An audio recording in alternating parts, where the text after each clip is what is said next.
Hey, what's up, YouTube? It's Dub K Dad. Haven't done one of these in a while. Deck discussion. I think the reason why I haven't done it in a while is because you guys absolutely hate when I talk about meta decks. I don't know why that is. I know I have subscribers who play meta decks, and I don't know what it is. You guys just get mad and like, oh my god, the deck is not skill. You just derp. And it's true. The part about the derp, the reason why there's the derp, you call it the derp, is because there's those standard plays that the deck does consistently, which means that it's a meta deck because it can do what it's supposed to do consistently. I disagree about the takes no skill part because I see so many people play the deck and you can tell their skill level with the deck by the plays they make. You know, one of the biggest arguments I get into when I'm playing a mirror match with dragons is that people complain, oh, well, it must be nice you had access to all four elements so you're able to go off more consistently. And then I have to respond, well, you do realize that all the dragons have effects, right? You know, they all have really meaningful effects that, you know, pretty much toolbox half your deck. I mean, over half the deck is monsters, and the deck toolboxes can toolbox the whole deck. So I don't understand what you're whining about. And so I just want to give you a quick little demonstration about some of what I mean. Move these out the way. One of my favorite kind of hands, and this is probably one of the reasons why I like the deck, is because every hand I get, I try to figure out how can I draw the most cards off of Rejuvenation. I guess this title of this video can also be called Why Rejuvenation is Probably Getting Banned Next Format. So my opening hand, Rejuve, Double Stream, Tidal, Lightning, and Tempest. Sunday at locals, you know, playing around, and people were drawing hands like this, and for some reason, this is the play they'd make. You know, they pitch, you know, get another copy of Stream, another copy of Tempest, make Dracosack, spawn some tokens, blah, blah, blah, blah, blah, and then Rejuve for 4, leaving a baby in her hand. And I'm looking at them, and I'm like, well, dude, that's why I keep winning. You know, it doesn't really matter what they draw. Maybe they draw into the rest of the elements, or maybe they're hoping to draw on the rest of the elements. But I'm looking at their hand, I said, my God, that hand was amazing. You had all 4 elements, and you simply chose to Rejuve for 4. I said, you have no idea if you're in a tournament what you're playing up against.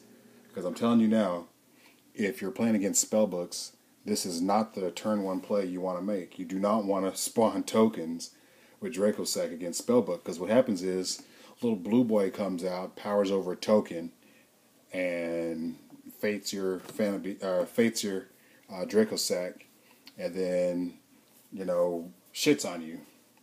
So that's all bad. You don't want to do that. The better play, and this is one of the reasons why, you know, when I get these kind of hands, I'm just like, you know, I squeal like a little girl. I'm like, oh my God, this is so exciting. So, you know, we'll start over with our hand. Double Stream, Rejuve, Lightning Tempest. Excuse the glare. See if I can get that back into focus. Yeah. Alright, so yeah, this is our hand.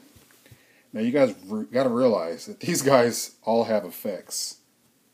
And I was Rejuving for 6, Rejuving for 8, doing all kind of stupid shenanigans off of hands like this. This guy is reinforcing the army for dragons. So You want all your attributes done. Pitch, Tempest, and Lightning.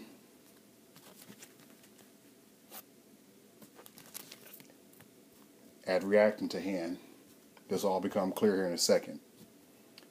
Pitch, Tidal, and Stream. And Foolish Burial, Blaster. Now so far you've thinned your deck of 2 cards. You have 5 dragons engraved.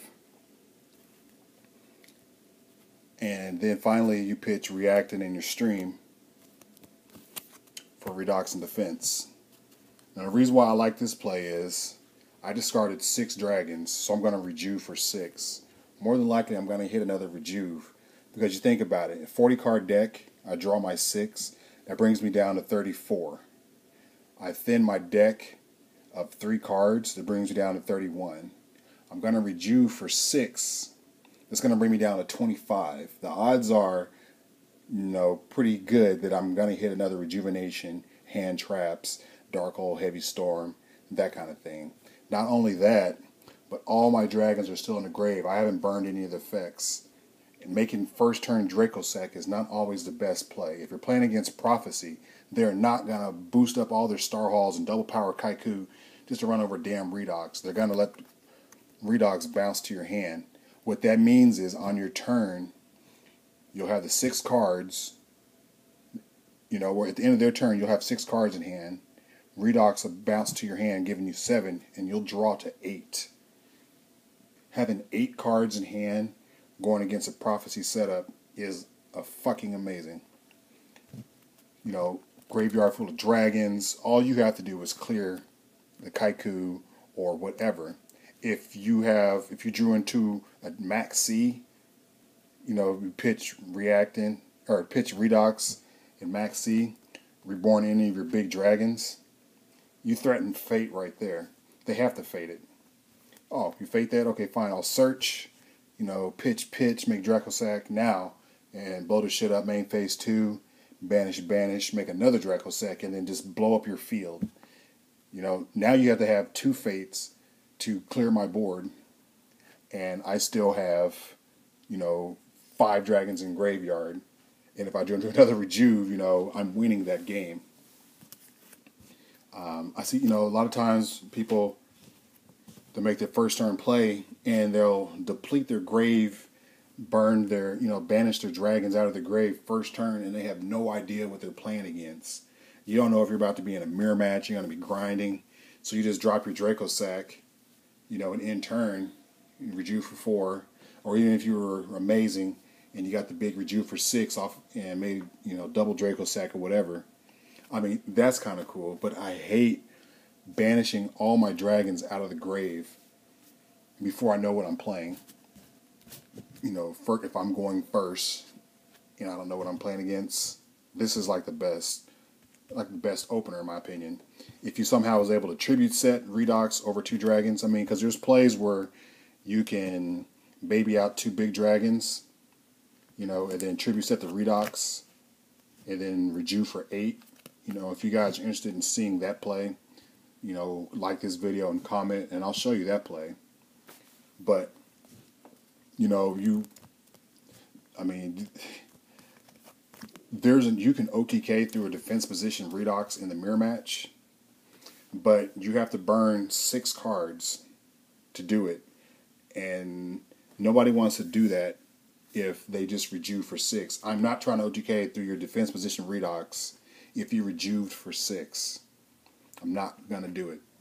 Because if I run into a Veiler anywhere in there, I just expended my hand, failed OTK, you have a loaded graveyard, a loaded hand, and then I'm going to get OTK in the following turn. There's just no way it's going to happen. The best thing that's probably going to happen is this is going to get popped by Dracossack because they want to clear the Redox. They don't want it bouncing to your hand, thinking that you drew into a second or third max C, and then you use that Reborn effect to extend your plays and go off, to avoid Veiler and that kind of thing. Another thing what I like about my opening play is it plays around max C.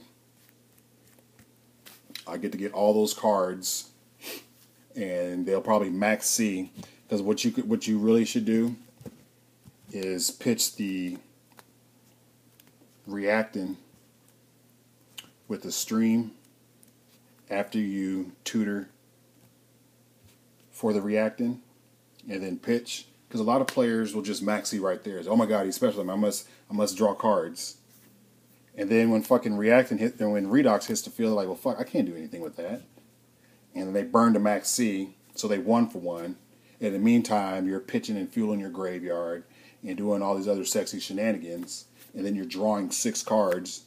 And I'm like, well, I guess I'll draw for my turn and do nothing. But I really like the deck. If you guys want to see more, I'll be happy to show you. I mean, this also helps you guys if you want to know how to beat it. I can show you how to exploit some of the weaknesses, show you how to know when to max C, know when to, if you're playing torrential or breakthrough skill or those kind of traps, bottomless trap hole, when the right time is to break up the play, to break up an OTK, depending on your life points. All right, it's Dub K Dad, and I'm out.